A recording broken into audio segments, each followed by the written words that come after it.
everybody, it's update time. How's my hair? It's a little. We're getting there. Yeah, so I wanted to make another update video because I know it's been a long time since the last one. I'll just get right into it. The scan, I had a scan in November that was told the only evidence of disease that we could see in that scan post chemo was a 1 centimeter sternum tumor. Since that scan, I had a scan on the 9th of May. It said that the sternum tumor is now 2.5 centimeters. So not only did it double, it doubled and then some more.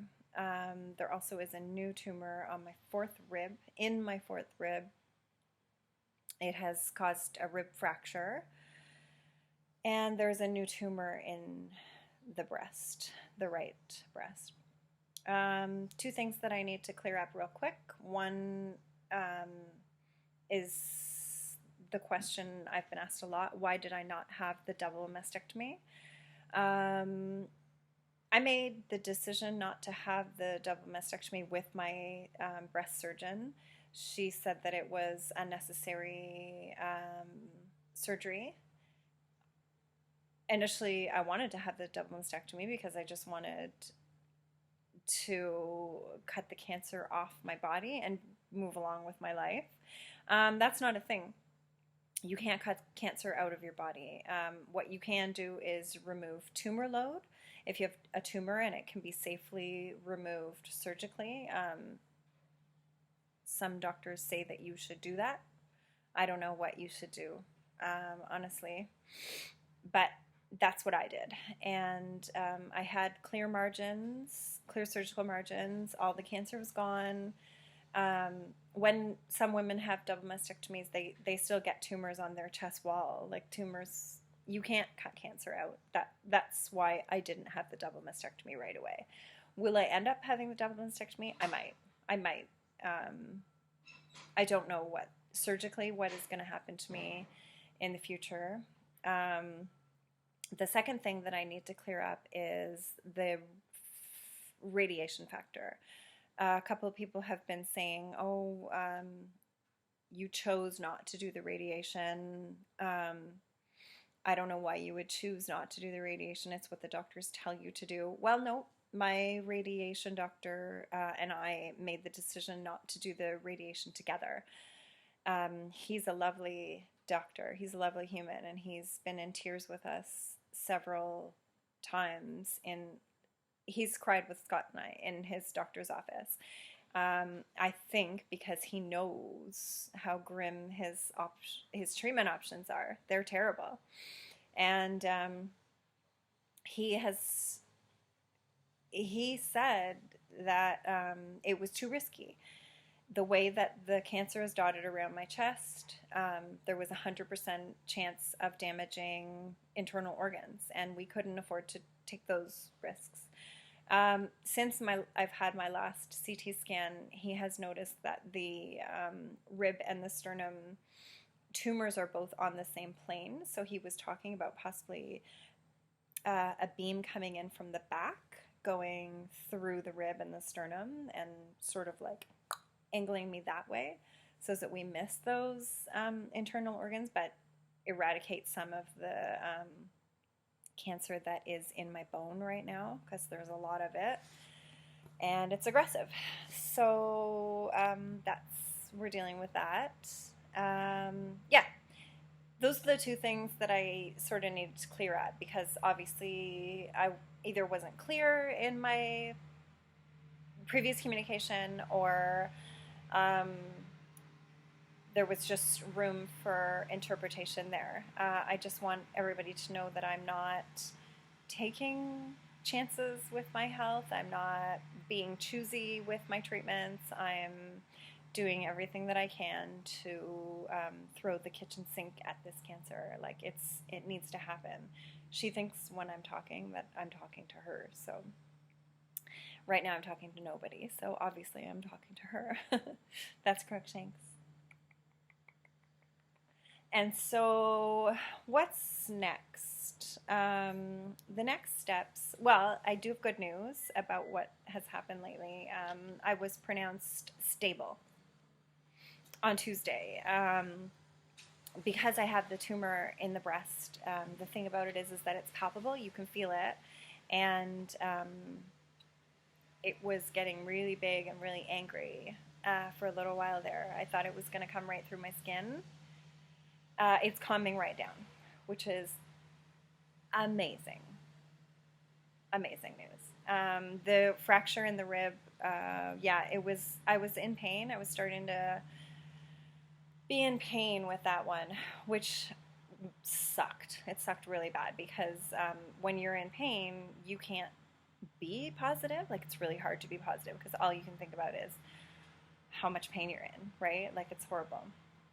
Anyways, I'm not in pain in the rib anymore. I don't know why, but obviously I won't know until I get scanned again. I don't know when I'm going to get scanned again. I don't know what's going to happen.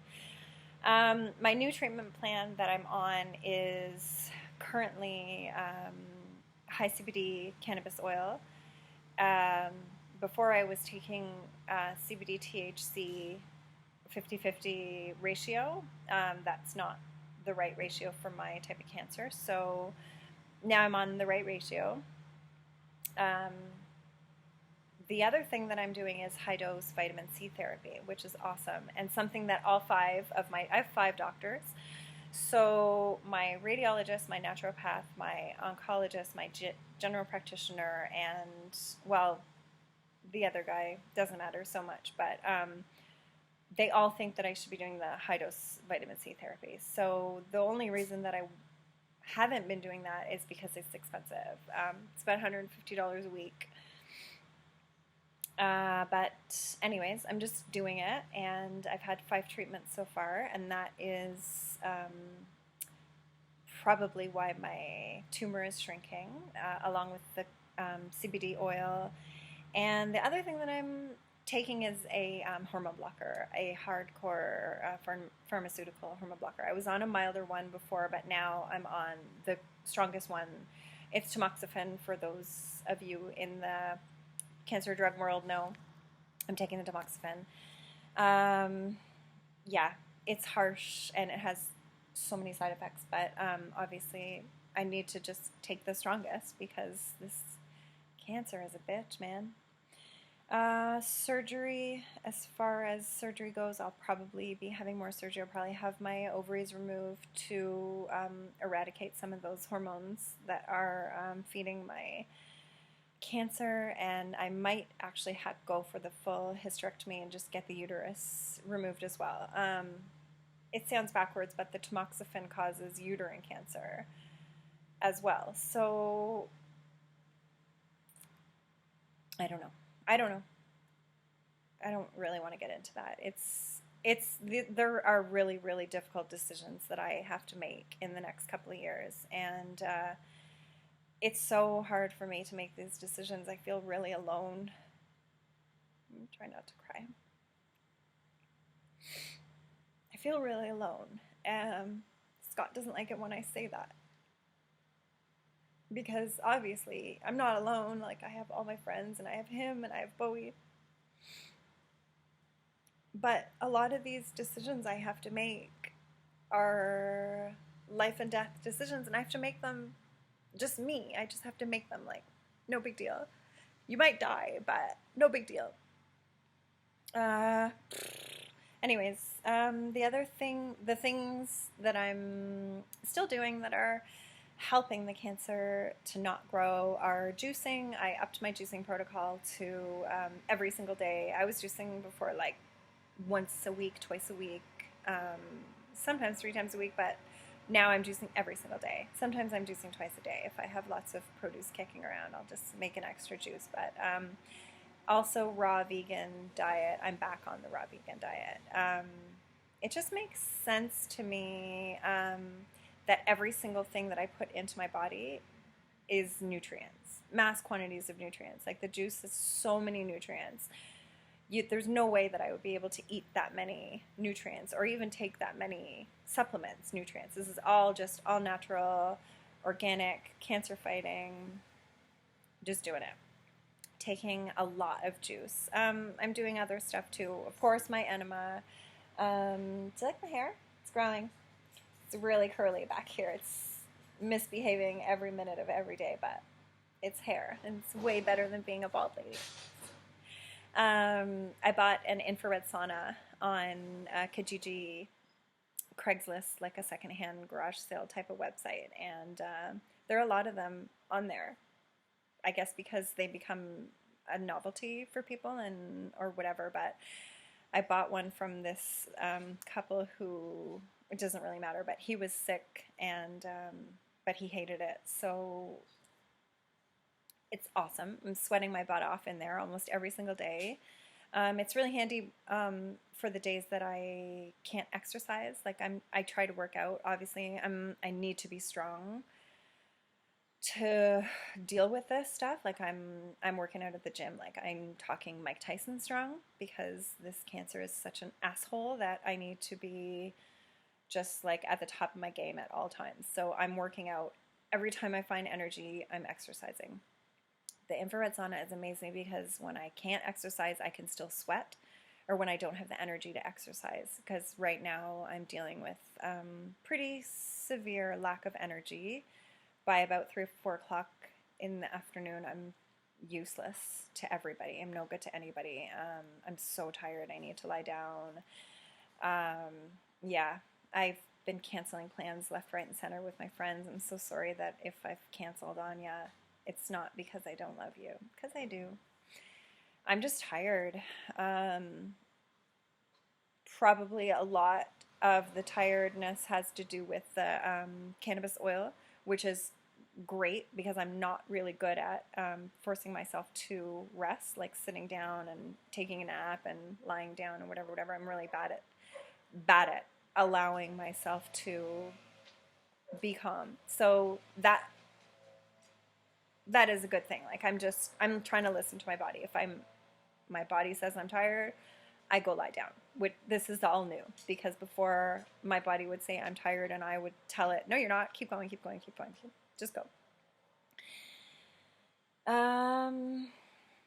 Well, the thing about these videos, this is difficult, is that I don't know what I've said and what I haven't said.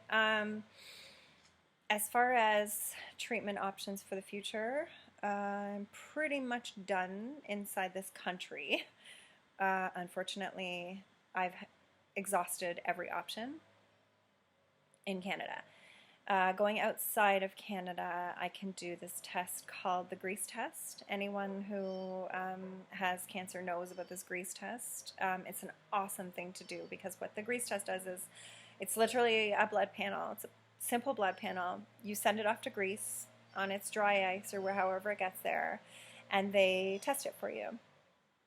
I don't know if you can hear that the neighbors are doing their grass, so it's really noisy, but hopefully it's not affecting the audio of this video. But yeah, so what the results tell you of this grease test is that they'll give you back an entire panel of conventional medicine, pharmaceutical medicine, hospital treatment, and chemotherapy that will help your specific type of cancer and the genetics behind it. And then they'll give you an entire panel of natural supplements and drugs that also will help your version of your cancer. So I had chemotherapy. I had surgery and then I had chemotherapy. Obviously, the radiation I haven't had yet. I don't know if I'm going to have it, but you know, the way that we treat cancer in this Western world, I shouldn't speak for everybody. The way that my cancer has been treated specifically is that it has been rushed. My care has been rushed. If it was a little bit more tailored, streamlined to me and my body, and not just kind of a one-size-fits-all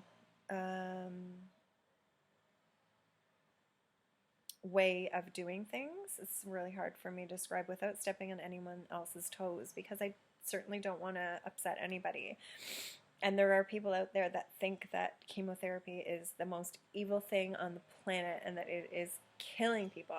And then there's people out there that are like, you're crazy not to do the chemotherapy. Like, it's really intensely polarizing. In my case, chemotherapy was like adding fuel to the fire. Chemotherapy made my cancer go crazy. Like, my cancer had a party with chemo. It loved it. That is bad. That is the worst case scenario. Because the problem that I'm dealing with now is that my immune system was compromised in the first place. Cancer got in.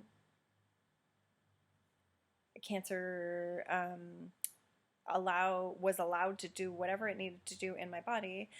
And then I crushed my immune system with the chemotherapy.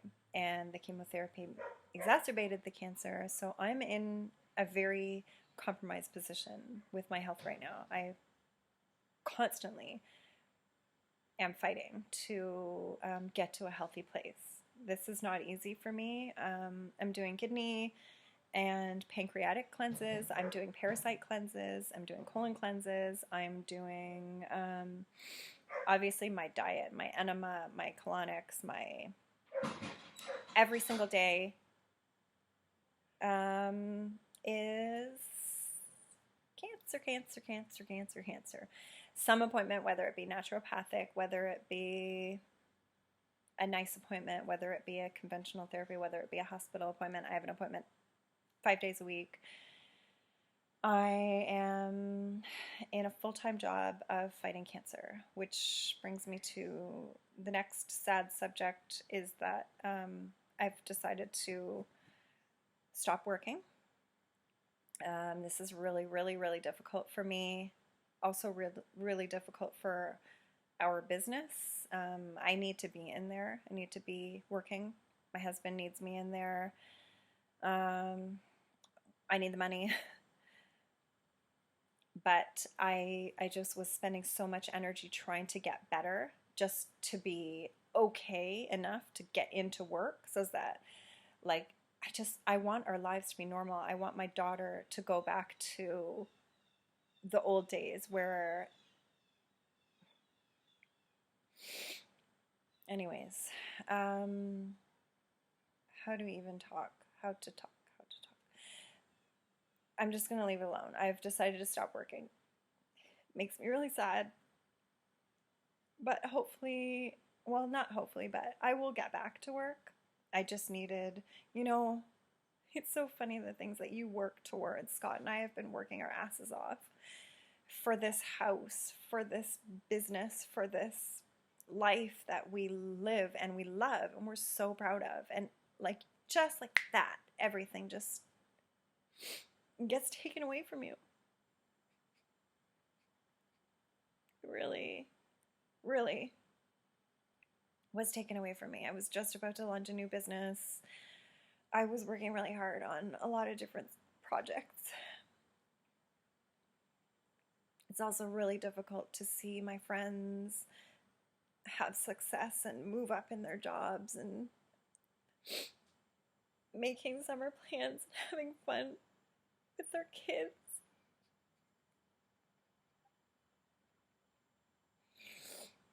Anyways.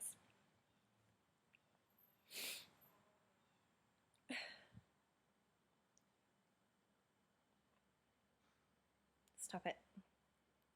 There are immunotherapy clinics that I can go to.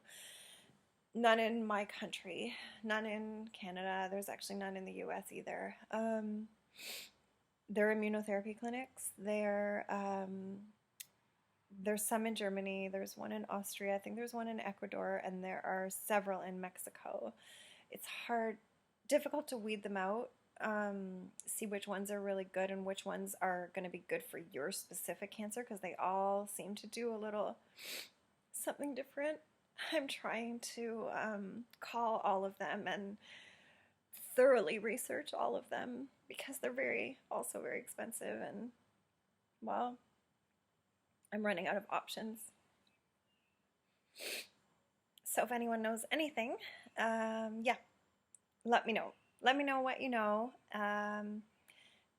Please do me a favor. If you are watching this and you don't agree with something that I'm doing, unfollow me. Seriously, just unfollow me. I have no time or energy for any more negative stuff in my life. I'm exhausted, and none of this is easy. This is horrific. And I am so sorry to the other women who are walking beside me. I'm so sorry to all the people in those Facebook groups that are trying to treat their cancer. They're trying to treat their children's cancer. It's horrible. The good news is that I see the people in the cannabis groups being successful. Lots and lots of success in those groups. So it gives me motivation to keep going and find my own success on this journey. Scott Connor is hosting a fundraiser for me in July. I think it's July 22nd. He's not telling me a lot about what's going on with that because he doesn't want me to stress about it. I'm sure it's going to be fun. I don't know a lot about it, but I saw a poster at Nutrition Plus the other day, Scott, so you can't hide from me. Please keep me in your thoughts and your prayers. Thank you.